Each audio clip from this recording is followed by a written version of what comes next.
And we turn now to the recent string of disturbing dog attacks. Just last week, a pair of loose pit bulls charged into a San Fernando, California school. Can you imagine? Chasing students into a restroom where an 11-year-old girl was mauled. She's going to be okay, but she's just one of nearly 5 million people who'll be bitten by a dog this year. It can happen in an instant. Sir, is the child bleeding? Yeah, he's bleeding. Man's best friend becomes a fierce foe. And the dogs still have him? Yeah, they won't let go. This was the horrifying experience suffered by 10-year-old Greg Jones when 3 of his family's pit bulls attacked him in his own home. And young Greg is not alone. Each year, 4.7 million people are attacked by dogs. 60% of them are children. I was just petting him. The dog was dragging me. 4-year-old Nick was viciously attacked by a neighbor's Rottweiler. Luckily, his grandfather intervened just in time.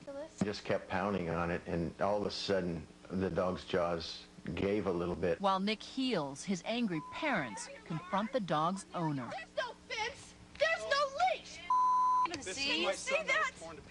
Dog attacks cost Americans an estimated $165 million in medical expenses every year and have forced the medical community to develop new procedures for treating victims. This woman underwent the first ever face transplant after her black lab mauled her. With the incredible and sometimes fatal toll a mauling can take on a community, it's no wonder that states are strictly legislating against dogs which become violent and holding their owners accountable. But not all dog owners agree with this approach. Laws need to be for people. They need to be for people, not for dogs and not for one particular breed. So we wanted to give you a primer on what to do and what not to do, frankly, if you or your loved one gets approached by an aggressive dog. So joining us now, we've got Bob Conklin, who is a highly trained, highly specialized dog trainer at the Hudson Valley Canine Academy, and his friend Xano, a highly trained German Shepherd, and his other friend Harry Lazzato. Right? Yes. Also a highly trained person. The theme being here that, you know, don't try this at home. These people are highly trained. First, let's talk about the demonstration of what not to do when you're being approached by an aggressive dog. All right. One of the first things you do not want to do is to take flight. You don't want to run away from it. It triggers your dog's prey drive. Once that happens, your dog wants to actually turn and chase you. So we're seeing Xano here biting, and we're seeing Harry trying to fight him off. Correct. But this is the wrong thing to do. It's the wrong thing to do. The more Harry fights, the more it feeds into his prey defensive drives, and the more he wants to kill that prey and take it home. So let's give some pointers on what to do correctly. That's the wrong thing to do. We also have some tape to look at of what to do correctly if you're approached by a vicious dog. What you should do is maintain a totally motionless state. You want to relax. You do not want to make eye contact with your dog. You want to try and relax as much as possible with your head down, but you want to maintain an upright position.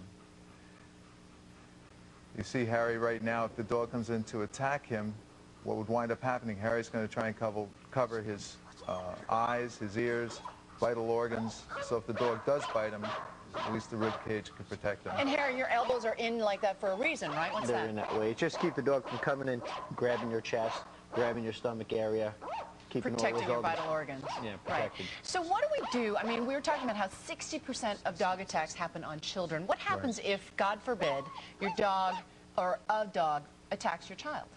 Well, you probably are going to want to do a couple of things. You want to, one, run over and try and grab something to at least hit the dog and try and redirect him away from your child. Xano said anything? The other thing you're probably going to want to try and do is grab the dog by the scruff around by the Adam's apple. Maintain this. It controls the dog's head from swinging to bite you. It should be able to get the dog away from your child. You can grab his Adam's apple and choke him. What you do not want to do is pull the dog away. Away from it. Because it'll actually, that hold will rip the skin off the person. And what if it's grabbed your arm or your leg? What do you do then? I mean, besides panic. You should try and remain motionless. If the dog, like any prey animal, thinks that you're dead, then it should let go of you. So act like you're seeing a grizzly bear. Pretend like you're dead. Pretty much like you're seeing a grizzly bear, Right. yeah. All right. Well, thank you for those tips. You're we appreciate welcome. your Thank help. you. We appreciate your being here. Bob, Harry, Xano, thanks for being here. Coming up on Good Morning America, the traffic cop with a secret that could stop traffic. We'll explain in the news you missed.